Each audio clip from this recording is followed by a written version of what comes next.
قال رسول الله صلى الله عليه وسلم قال رسول الله صلى الله عليه وسلم من يضمن لي ما بين لحييه وما بين رجليه أضمن له الجنة আল্লাহর নবী কয় যে উম্মত আমাকে দুইটা জিনিসের গ্যারান্টি দিতে পারবে, যে উম্মত তার দুইটা অঙ্গের জিম্মাদার হয়ে যাবে, যে উম্মত তার দুইটা অঙ্গ দ্বারা গুনাহ করবে না, আমি নবী তার জান্নাতের জিম্মাদার হয়ে গেলাম। মা বাইনা লাহিয়াইহি, এই দুই অঙ্গের মধ্যে এক নাম্বার অঙ্গ হলো দুই ঠোঁটের মাঝখানে যে জিহ্বা আছে, এই জিহ্বাকে যারা হেফাজত করবে, এই জিহ্বা দিয়া সে মিথ্যা বলবে না, এই জিহ্বা দিয়া সে চুগলখুরি করবে না, এই জিহ্বা দিয়া সে হারাম খানা খাবে না, এই জিহ্বা দিয়া মানুষের ব্যাপারে সে গীবত করবে না। আল্লাহর নবী কয় ওই জবানওয়ালাকে, পবিত্র জবানওয়ালাকে আমি নবী জান্নাতের জিম্মাদার হয়ে গেলাম। ওয়ামা বাইনা রিজলাইহি, আর দুই নাম্বার আল্লাহর নবী বলেন যে তার দুই রানের মাঝখানে লজ্জাস্থানের জিম্মাদার হতে পারবে, অর্থাৎ যেই বান্দা নিজেকে জিনার থেকে বাঁচায় রাখতে পারবে, এক নাম্বার জবানের হেফাজত, দুই নাম্বার লজ্জাস্থানের হেফাজত, যে তার জবানের হেফাজত করবে আর লজ্জাস্থানের হেফাজত করবে, আল্লাহর নবী কয় আমি তার জান্নাতের জিম্মাদার। বাবা, জবানের হেফাজত করবো তো ইনশাআল্লাহ। মুমিনের দুই নাম্বার গুণ, তারা জবানকে হেফাজত করবে, অযথা কথা বলবে না। আজকে থেকে ইনশাআল্লাহ আমরা নিয়ত করি অযথা কথা বলবো না, প্রতিদিন একটু জবানের মধ্যে জিকির চালু করি। সকালবেলা ফজরের পরে তাসবিহাত আছে, মাসনুন তাসবিহাত আছে, যেগুলো সাহাবীরা আদায় করতেন, এগুলো আদায় করতে থাকি, অযথা কথা থেকে বেঁচে থাকি। আল্লাহ আমাদেরকে তৌফিক দান করেন, বলি আমিন। আমি আপনাদের সামনে সূরা মুমিনুন থেকে কিছু তেলাওয়াত করেছি। কোরআনুল কারীমের 114টা সূরার থেকে একটা সূরা হলো সূরাতুল মুমিনুন, যে সূরাতে আয়াত আছে 118টা। এর থেকে প্রথম 6টা আয়াত আমি আপনাদের সামনে তেলাওয়াত করছি। যে আয়াতগুলোতে আল্লাহ তাআলা মুমিনের পরিচয় দিতেছে। দুনিয়াতে প্রত্যেকটা মানুষের একটা পরিচয় আছে। আল্লাহর কাছে কারা মুমিন, মুমিনেরও কিছু পরিচয় আছে। যে আলামতগুলো পাওয়া গেলে একটা লোক ইমানদার হয়। ঈমান এটা মুখে দাবি করার জিনিস না, এটা অন্তরে লালন করার জিনিস। শুধু মুখে বললেই ইমানদার হওয়া যায় না, তার গুণ লাগবে। আল্লাহ তাআলা এই সূরাতুল মুমিনুনে মুমিনদের পরিচয় দিতেছেন।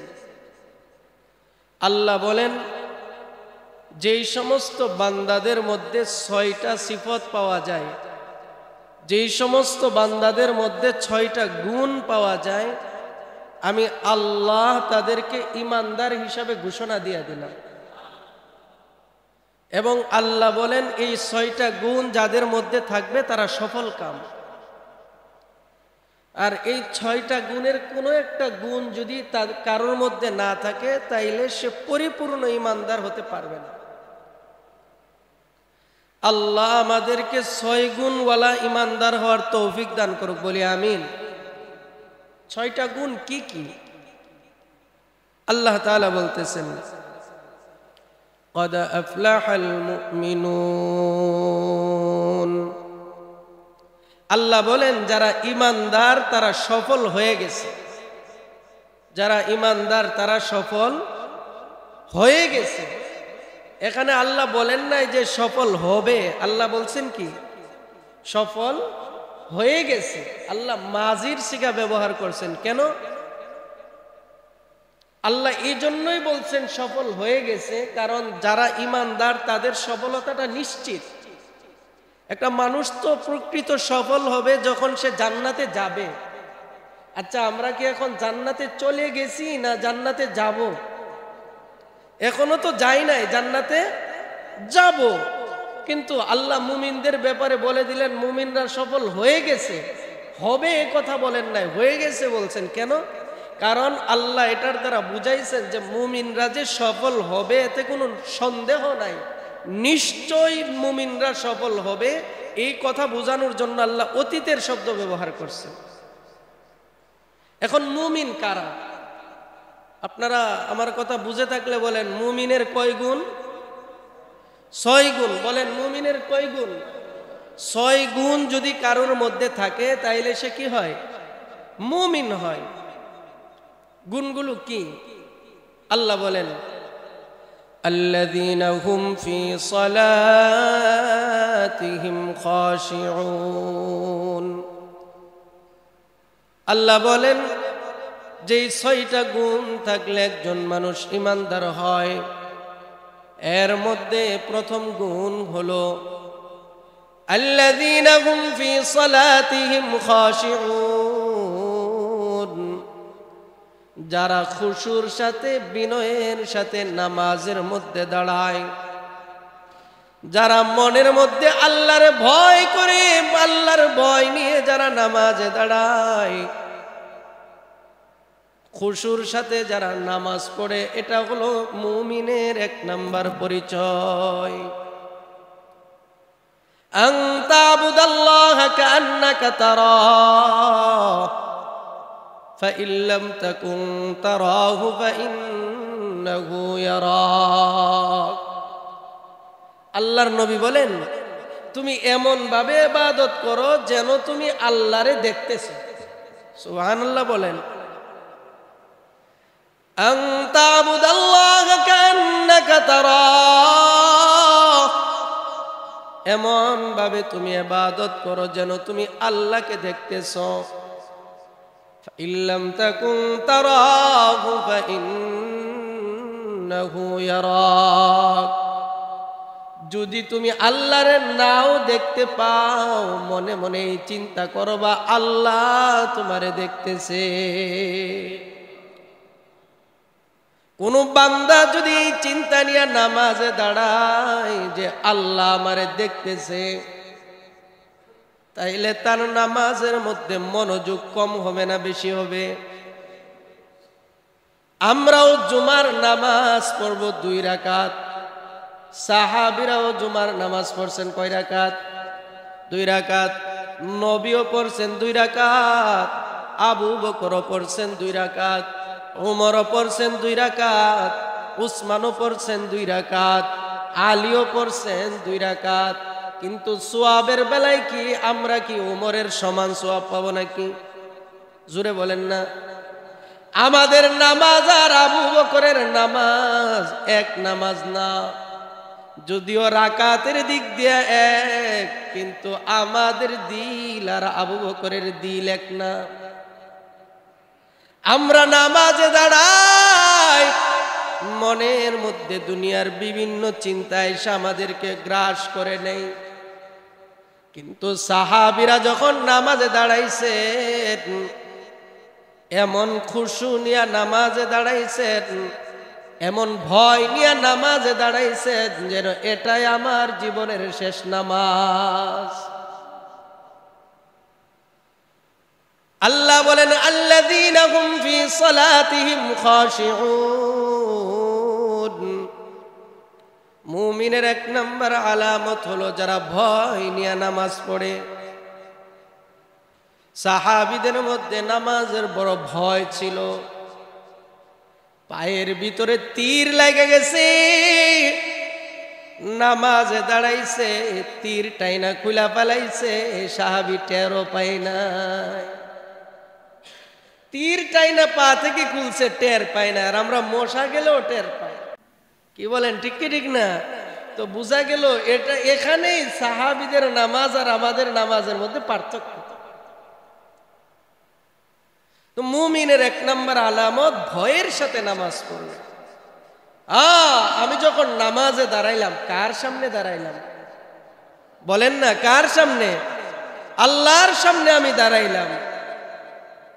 আল্লাহর চাইতে বড় কোনো বাদশার দুনিয়াতে আছে? আল্লাহর চাইতে বড় মালিক আর কেউ আছে? যিনি আমার মালিক, যিনি আমার খালিক, যিনি আমার রাজিক, যিনি আমাকে হায়াত দিলেন, যিনি আমাকে মৃত্যু দিবেন, আমি তার সামনে দাঁড়াইছি। ওই সময় এভাবে যদি কেউ চিন্তা করে তাহলে তার পা নাড়ানোর মতো সাহস সে পাবে না। কারণ সে দুনিয়ার যিনি আসমানের মালিক, জমিনের মালিক, ওই আল্লাহর সামনে সে দাঁড়াইছে। ওই সময় তো নড়াচড়া করারও কোনো সুযোগ নেই। আল্লাহ আমাদেরকে সাহাবিওয়ালা নামাজ পড়ার তৌফিক দান করেন, বলি আমিন। লম্বা চূড়া ব্যাখ্যা আছে, ওইদিকে যাচ্ছি না। তাহলে মুমিনের 1 নাম্বার গুণ গেল। 1 নাম্বার গুণ হলো যারা ইমানদার তারা ভয়ের সাথে কি করবে? নামাজ পড়বে। 2 নাম্বার গুণ ওয়াল্লাযীনা হুম আনিল লাগবি মুরিদুন, ওয়াল্লাযীনা হুম আনিল লাগবি মুরিদুন। আল্লাহ বলেন ইমানদারের 2 নাম্বার আলামত হলো তারা অযথা কথা থেকে বেঁচে থাকবে। এই জবান, মুখ আল্লাহ তাআলা অযথা কথা বলার জন্য দেন নাই। এই জবানের বড় দাম। আল্লাহর নবীকে সাহাবীরা জিজ্ঞাসা করে, নবী গো, কিয়ামতের ময়দানে মানুষ কোন কারণে বেশি জাহান্নামে যাবে? আল্লাহর নবী নিজের জিহ্বাটা টান দিয়া বলেন, এই জিহ্বার কারণে অধিকাংশ মানুষ জাহান্নামে যাবে। আমরা যত গুনাহ করি অধিকাংশ গুনাহগুলো হয় জবান দ্বারা। কি বলেন, ঠিক কি ঠিক না? মিথ্যা কথা কিসের দ্বারা বলে? বলেন না, মিথ্যা কিসের দ্বারা বলে? জবান দ্বারা। গীবত করে জবান দ্বারা। চুগলখড়ি করে। এই যে হারাম খানা খায় কি দ্বারা খায়? জবান দিয়া খায়, মুখ দিয়া খায়। এই মুখের কারণে অধিকাংশ মানুষ জাহান্নামে যেতে হবে। আরে মুসলমান যদি চিন্তা করত তাহলে অযথা কথা বলার তো সময়ই নাই। আপনার পরীক্ষায় প্রশ্ন আসছে, এটা পুরা প্রশ্ন লিখতে 3 ঘন্টা পূর্ণ সময় লাগবে। তখন কি কেউ ঘুমানোর সময় আছে? বলেন না, ঘুমানোর সময় আছে? নাই। কারণ সে জানে আমার সময় অল্প, এই টাইমের ভিতরে আমার লেখা শেষ করতে হবে।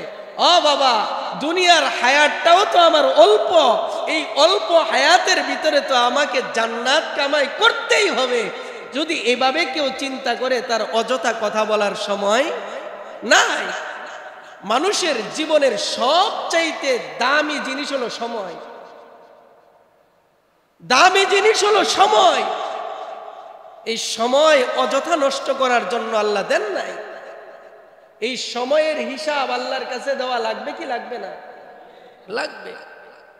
জন্য সময়ের হেফাজত করা, জবানের হেফাজত করা। আল্লাহ বলেন যারা অযথা কথা থেকে বিরত থাকে, অযথা কথা থেকে যারা বেঁচে থাকে তারা ঈমানদার। আর যারা অযথা কথা বলে এর দ্বারা কি বোঝা যায়? তাদের ঈমান এখনো পুরা। এখন আপনারাই বলেন মুমিনের হালাত কি? মুমিন কি এখন বর্তমানে যারা ঈমানদার আছে, মুসলমান আছে, তারা কি জিকির বেশি করে না গল্প বেশি করে? বর্তমান মুসলমান জিকির বেশি করে। কি বলেন? চায়ের স্টলে 4 ঘন্টা আর মসজিদে থাকে আধা ঘন্টা। তো বোঝা গেল তার ইবাদতের চাইতে গুনাহ কি হয়? বেশি হয়। অথচ মুমিন তো তার 24টা ঘন্টা তার জবানকে হেফাজত করবে, অযথা কথা থেকে বাঁচায় রাখবে। জবান দিছেন জিকিরের জন্য। এই জিহ্বা আল্লাহ কিসের জন্য দিছেন? জিকিরের জন্য দিছেন। আল্লাহর নবী বলছেন যে জিকিরের দ্বারা তার জিহ্বাকে তরতাজা রাখবে, জিকিরের দ্বারা তার জবানকে চালু রাখবে, আল্লাহ ওই জবানকে জান্নাত দান করবে। কিন্তু আমরা তো জবানকে তাজা রাখি মিথ্যা দ্বারা, গীবত দ্বারা, হারাম খাওয়ার দ্বারা। না, আপনি জমিনে চলতেছেন, আপনার জবান দিয়ে আপনি জিকির চালু রাখেন। তাইলে যেই জমিন দিয়া চলতে চলতে আপনি জিকির করলেন, ওই জমিন আপনার জন্য কিয়ামতের ময়দানে আল্লাহর কাছে সাক্ষী দান করবে। আল্লাহর নবী বলছেন যে উম্মত আমাকে দুইটা জিনিস হেফাজতের জিম্মাদারি দিতে পারবে, গ্যারান্টি দিতে পারবে, আমি নবী তার জান্নাতের গ্যারান্টি দিয়ে দিলাম। কয়টা জিনিসের হেফাজত? দুইটা। قال رسول الله صلى الله عليه وسلم قال رسول الله صلى الله عليه وسلم من يضمن لي ما بين لحييه وما بين رجليه أضمن له الجنة। আল্লাহর নবী কয় যে উম্মত আমাকে দুইটা জিনিসের গ্যারান্টি দিতে পারবে, যে উম্মত তার দুইটা অঙ্গের জিম্মাদার হয়ে যাবে, যে উম্মত তার দুইটা অঙ্গ দ্বারা গুনাহ করবে না, আমি নবী তার জান্নাতের জিম্মাদার হয়ে গেলাম। মা বাইনা লাহিয়াইহি, এই দুই অঙ্গের মধ্যে এক নাম্বার অঙ্গ হলো দুই ঠোঁটের মাঝখানে যে জিহ্বা আছে, এই জিহ্বাকে যারা হেফাজত করবে, এই জিহ্বা দিয়া সে মিথ্যা বলবে না, এই জিহ্বা দিয়া সে চুগলখুরি করবে না, এই জিহ্বা দিয়া সে হারাম খানা খাবে না, এই জিহ্বা দিয়া মানুষের ব্যাপারে সে গীবত করবে না। আল্লাহর নবী কয় ওই জবানওয়ালাকে, পবিত্র জবানওয়ালাকে আমি নবী জান্নাতের জিম্মাদার হয়ে গেলাম। ওয়ামা বাইনা রিজলাইহি, আর দুই নাম্বার আল্লাহর নবী বলেন যে তার দুই রানের মাঝখানে লজ্জাস্থানের জিম্মাদার হতে পারবে, অর্থাৎ যেই বান্দা নিজেকে জিনার থেকে বাঁচায় রাখতে পারবে। এক নাম্বার জবানের হেফাজত, দুই নাম্বার লজ্জাস্থানের হেফাজত। যে তার জবানের হেফাজত করবে আর লজ্জাস্থানের হেফাজত করবে, আল্লাহর নবী কয় আমি তার জান্নাতের জিম্মাদার। বাবা, জবানের হেফাজত করবো তো ইনশাআল্লাহ। মুমিনের দুই নাম্বার গুণ, তারা জবানকে হেফাজত করবে, অযথা কথা বলবে না। আজকে থেকে ইনশাআল্লাহ আমরা নিয়ত করি অযথা কথা বলবো না, প্রতিদিন একটু জবানের মধ্যে জিকির চালু করি। সকালবেলা ফজরের পরে তাসবিহাত আছে, মাসনুন তাসবিহাত আছে, যেগুলো সাহাবীরা আদায় করতেন, এগুলো আদায় করতে থাকি, অযথা কথা থেকে বেঁচে থাকি। আল্লাহ আমাদেরকে তৌফিক দান করেন, বলি আমিন। তিন নাম্বার গুণ, ওয়াল্লাযীনা হুম লিয-যাকাতি ফাঈলুন। আল্লাহ তাআলা বলেন মুমিনের তিন নাম্বার সিফত হলো যারা যাকাত আদায় করে। যাকাত এটা থাবা দিলে হবে না যে কিছু টাকা দিয়ে দিলাম, হিসাব করে দিতে হবে। আমাদের সমাজে দেখা যায় অনেকে কিছু টাকা রমজান আসলে দিয়া দেয়, কিন্তু হিসাব করে না, আসারা নাই।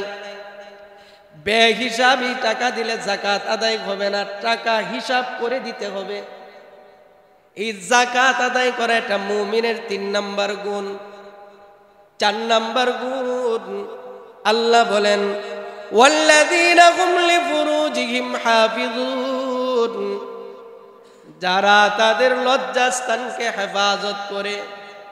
ওই যে হাদিস বলছিলাম, এখানে আবার আয়াতের মধ্যে কথাটা চলে আসছে, ওয়াল্লাযীনা হুম লিফুরুজিহিম হাফিজুন।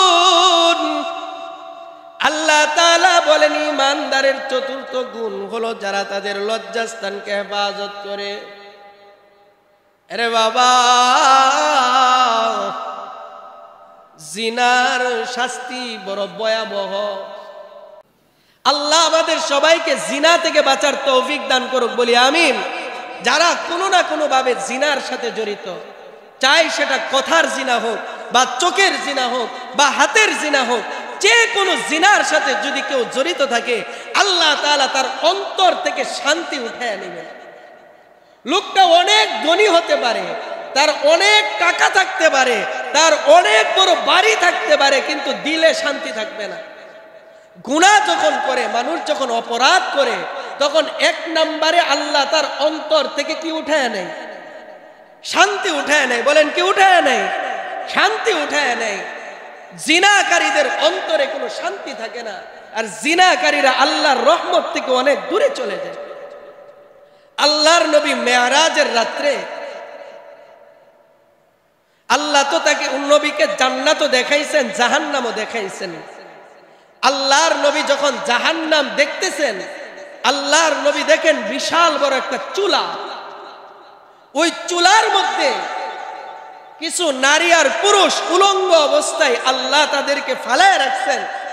আর তারা কি, এই যে বাতের মার যেমন, বাত যেমন যখন এটা পাগ উঠে আমরা যেটা বলি, তখন যখন এটা দেখবেন নিচের পানি উপরে আসে, উপরের পানি কি যায়, নিচে যায়। দেখছেন না এরকম আপনারা?